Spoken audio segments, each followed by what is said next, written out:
ફરી સ્ત્રી સમક્ષ પુરુષ હારી ગયો. અતુલ, માનવ, નિશાંત અને હવે જયદીપ. આપણે મહિલાઓને પ્રોત્સાહન આપીએ, મહિલા સશક્તિકરણની વાતો કરીએ, બેટી પઢાઓ બેટી બચાવો બોલે, આ બધું ખોટું નથી, પણ મહિલાઓને સ્વતંત્રતા આપ્યા બાદ તે સ્વચ્છંદતામાં બદલાઈ જાય તે કેટલું યોગ્ય કહેવાય. ખાસ આજે વાત કરવી છે એવી મહિલાઓની જે એક પત્ની તરીકે, એક બહેન તરીકે, એક સ્ત્રી તરીકે અને પુરુષ પર એટલી હાવી થઈ જાય છે કે પુરુષ તેનાથી એટલો થાકી જાય કે જીવતર કરતા તેને મોત વધુ વાલું લાગે. જ્યારે બે વ્યક્તિના લગ્ન થાય ત્યારે જન્મો જન્મના સાથ નિભાવવાના વચનો આપવામાં આવે, પણ વાસ્તવિકતા તો એ છે કે સ્ત્રી જ પુરુષના જીવનનો અંત લાવવા માટે તૈયાર થઈ જાય છે. વૈભવી જિંદગી પૈસા અને પ્રેમ માટે પતિને તરછોડે છે અને મરવા પણ મજબૂર કરતી એ સ્ત્રીઓને લક્ષ્મી કેવી રીતે માનવી? અવારનવાર પુરુષ સ્ત્રી સમક્ષ હારીને આત્મહત્યા કરતા હોવાના કિસ્સાઓ સામે આવે છે અને કિસ્સામાં વધુ એક કિસ્સો ઉમેરાયો છે. નમસ્કાર, આપની સાથે હું ભગવતી વિશાવડિયા. સુરતના મોટા વરાછામાં એક વેપારી યુવાને પૂર્વ પત્ની અને તેના પ્રેમીના ટોર્ચરથી આપઘાત કરી લીધાનો કિસ્સો સામે આવ્યો છે અને આપઘાત બાદ મળેલી સુસાઇડ નોટ અને મૃતકે બનાવેલા અંતિમ વિડીયો આધારે પોલીસે પૂર્વ પત્ની શીતલ, તેમના પ્રેમી અને તેના 10 સ્ત્રી પુરુષ મિત્રો વિરુદ્ધ આપઘાતની દુષ્પ્રેરણાનો ગુનો નોંધ્યો છે.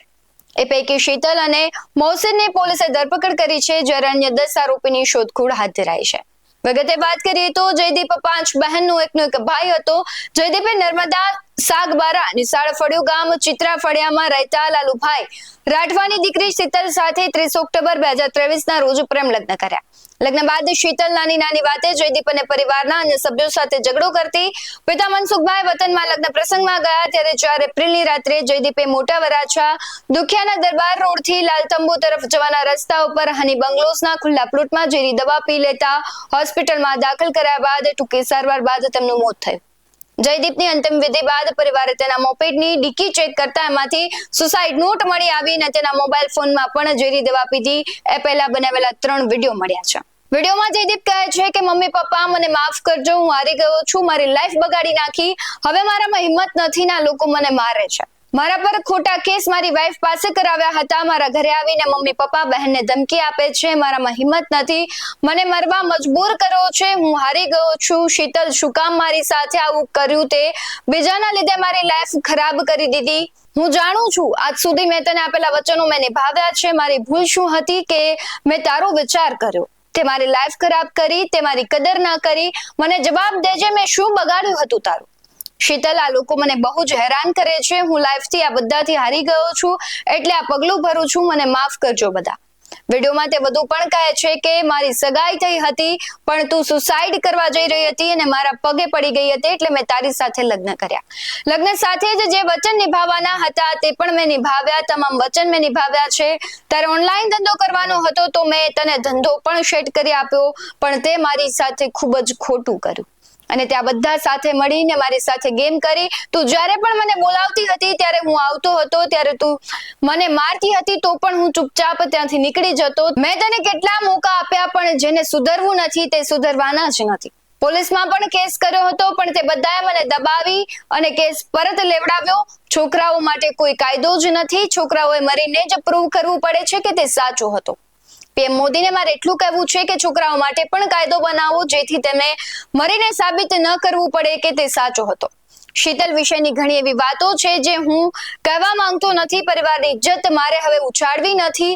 મેં તેને પ્રેમ આપ્યો, પૈસા આપ્યા, હવે મારી પાસે કંઈ જ વધ્યું નથી. શીતલ, તેની મિત્ર પ્રણાલી, ટીના, રુચિત, મોહસિન ઉર્ફે ટાઈગર, રીચા, નીરવ, આયાન, કંચન, હિના, દેવલ અને યુવી આ બધા અમારા મોતના જવાબદાર છે.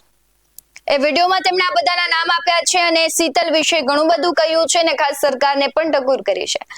વિડીયોમાં ઘઉંમાં નાખવાની ઝેરી દવા સેલ્ફોસનું પેકેટ બતાવીને તેણે વધારે જણાવ્યું છે કે મમ્મી પપ્પા મને માફ કરજો, મિત્રોને પણ સાથ આપવા બદલ આભાર. આ સાથે તેણે પરિવારજનોને, માતા પિતાને, બહેનોને રડવાની મનાઈ કરી હતી. પોલીસને ન્યાય આપવા માટે અપીલ પણ કરી.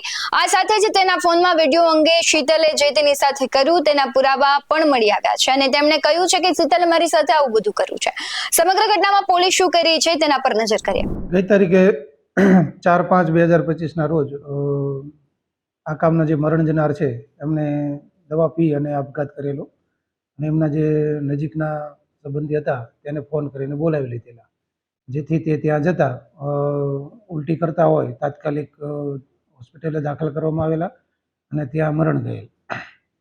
ત્યારબાદ સૌપ્રથમ અકસ્માત મોતનો ગુનો નોંધવામાં આવેલો અને એમાં તપાસ કરતા પાછળથી સુસાઇડ નોટ અને મૃતકે પોતે વિડીયો બનાવેલો હોય પોતાના ફોનમાં અને એમાં જે નામ એના મોતના પાછળ જવાબદાર જે નામ આપેલા તે તમામ વિરુદ્ધમાં ગઈ તારીખ 9/5/2025ના રોજ ઉત્તરાયણ પોલીસ સ્ટેશનમાં ગુનો નોંધવામાં આવેલ છે, જેમાંથી મુખ્ય 2 આરોપીઓની ધરપકડ કરવામાં આવેલ છે, તેઓના રિમાન્ડ પણ મેળવવામાં આવેલ છે અને કોર્ટ હવાલે કરવામાં આવેલ છે.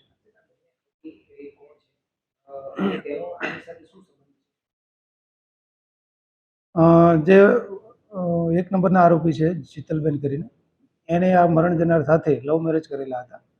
થોડો સમય એમને સંબંધ ચાલુ રહેલો, ત્યારબાદ ઘરકાંકા થતા તેઓએ ટેમ્પરરી છૂટાછેડા લીધેલા. ત્યારબાદ પણ એકબીજાને સંબંધ ચાલુ રહેલો પછી અને એ દરમિયાન એને બીજા સાથે પણ સંબંધ હોય, જેથી વારંવાર ઝઘડા થતા હોય અને કોઈ અગમ્ય કારણસર એને પોતે એમના ત્રાસથી, આરોપીઓના ત્રાસથી આત્મહત્યા કરેલ છે.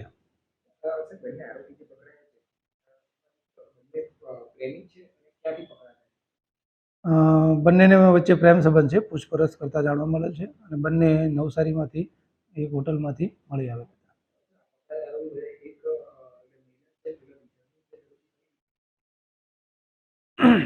હાલ તો બંને વચ્ચે પ્રેમ સંબંધ હોય એવું પ્રાથમિક રીતે જાણવા મળે છે. આગળ હજી તપાસ ચાલુ છે, આગળ શું નીકળે છે એ તપાસ બાદ જ કહેવામાં આવશે.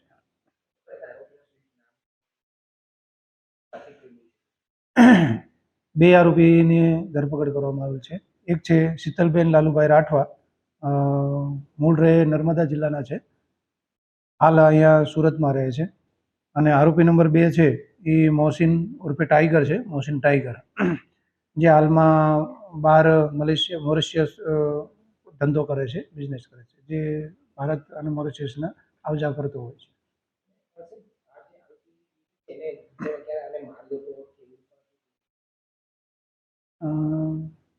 મરણ જનારે પોતાના જે વિડીયો બનાવેલ છે એમાં એણે જણાવે છે કે સામેના તમામ આરોપીઓ છે એને મને ખૂબ હેરાન કર્યો છે, તેમજ મને શારીરિક ઈજા પણ કરવામાં આવેલ છે, એવું એને પોતાના વિડીયોમાં જણાવેલ છે.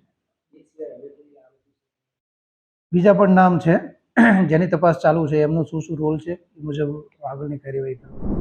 એક વ્યક્તિ પોતાની પત્નીથી કેટલી હદે કંટાળી અને એ પત્નીનો ત્રાસ કેટલો હશે તે વિડીયોમાં આપણે વસ્તુ નહીં ફીલ કરી શકીએ, કારણ કે એ જગ્યાએ આપણે નથી, પરંતુ સ્ત્રી કેટલી હદે પુરુષને કહેવાય છે કે ટોર્ચર કરે છે તેનું આ ઉદાહરણ છે. આ એક ઉદાહરણ નથી, આ 4 થી 5 ઉદાહરણ હમણાં જ આ કિસ્સાઓ સામે આવે છે.